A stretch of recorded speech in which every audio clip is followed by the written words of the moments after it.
Idlib, l'armée vise les terroristes, éliminant 200 parmi eux et détruisant leurs véhicules.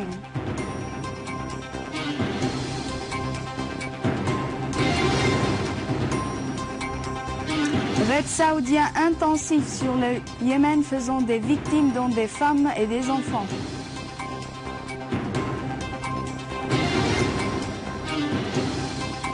Réunion entre le ministre de l'Éducation et le représentant régional du PAM sur le projet de l'alimentation scolaire.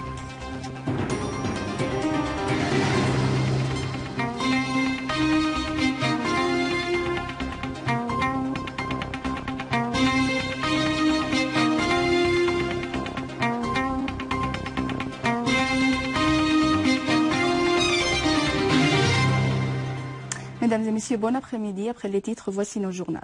Pendant ces 2 derniers jours, près de 2000 personnes ont évacué le camp Yarmouk vers des centres d'hébergement équipés par le gouvernement de tous les matériels nécessaires dans les 2 quartiers, Tadamon et Zahira.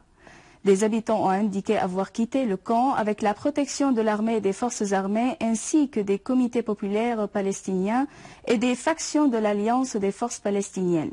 Ils ont dû quitter le camp après que des terroristes de Daesh et du Front Nosra avaient attaqué les maisons et commis des crimes contre la population. Ils ont affirmé que des dizaines d'habitants ont été enlevés par les terroristes qui ont commis des massacres faisant plusieurs victimes parmi les habitants du camp. Des unités de l'armée et des forces armées poursuivent leurs opérations contre les organisations terroristes, leur causant de lourdes pertes. Une source militaire indique que plus de 200 terroristes avaient été tués dans des opérations de l'armée dans la ville d'Idlib. Un véhicule blindé et plus de 15 véhicules dotés de mitrailleuses lourdes ont été détruits dans ces opérations militaires qui avaient également visé les terroristes au sud d'Idlib et dans plusieurs zones de ces banlieues. D'autres unités de l'armée ont visé des véhicules de terroristes à Naba Sakhr, à Quneitra, et dans la banlieue de Daraa, des foyers des terroristes ont été visés par l'armée dans plusieurs zones. Plusieurs terroristes ont été tués et d'autres blessés dans ces frappes de l'armée.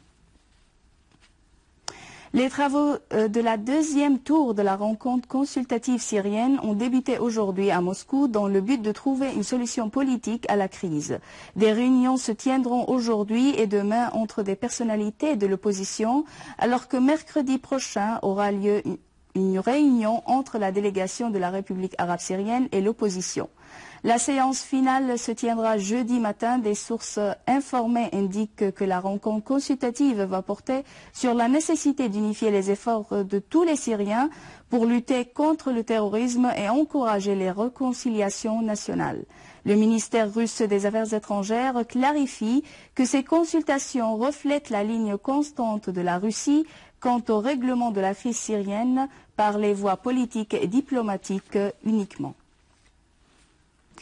Au Yémen, l'Arabie saoudite poursuit ses raids sur plusieurs zones visant des installations économiques et des ports. Une source médicale dans le gouvernorat de Sanaa indique que 3 enfants d'une même famille ont été blessés dans un raid saoudien sur un village à Bani Matar. Selon des sources sécuritaires dans le gouvernorat, 8 autres personnes, dont des femmes et des enfants d'une même famille, ont trouvé la mort dans un bombardement des avions saoudiens visant leur maison à Saada, au nord de Yémen.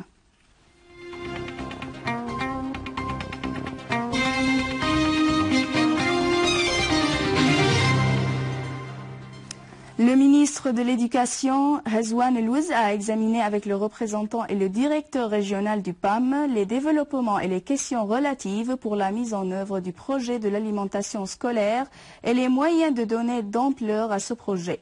La réunion a été axée sur les moyens d'améliorer la situation sanitaire des étudiants, vu les effets positifs de cette question sur le niveau et la prestation des étudiants dans les écoles. Il s'agit de renforcer en priorité l'immunité des élèves et de leur assurer un environnement sanitaire sécurisé, vu qu'ils sont à cet âge plus exposés aux maladies contagieuses. À noter qu'une première démarche exécutive de ce projet expérimental avait eu lieu dans 4 écoles à Tartous. Des cours de formation ont été organisés pour les directeurs des écoles ciblées concernant la réception des vivres et les meilleurs moyens de stockage et de distribution. Le projet va être étendu dans les banlieues de Damas, d'Idleb et de Homs pour qu'il soit une bonne motivation au retour des enfants à leur école et cela va se refléter sur leur éducation. Et à la fin de ce journal, je vous rappelle les principaux titres. À Idleb, l'armée vise les terroristes, éliminant 200 parmi eux et détruisant leurs véhicules.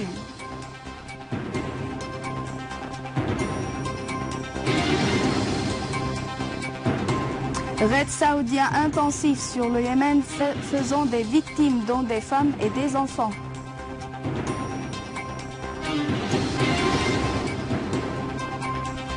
Réunion entre le ministre de l'Éducation et le représentant régional du PAM sur le projet de l'alimentation scolaire. C'est la fin de notre journal. Je vous rappelle que vous pouvez consulter notre site internet syriaonline.sy pour revoir ce journal et davantage d'informations. Merci de nous avoir suivis. Je vous souhaite une bonne journée.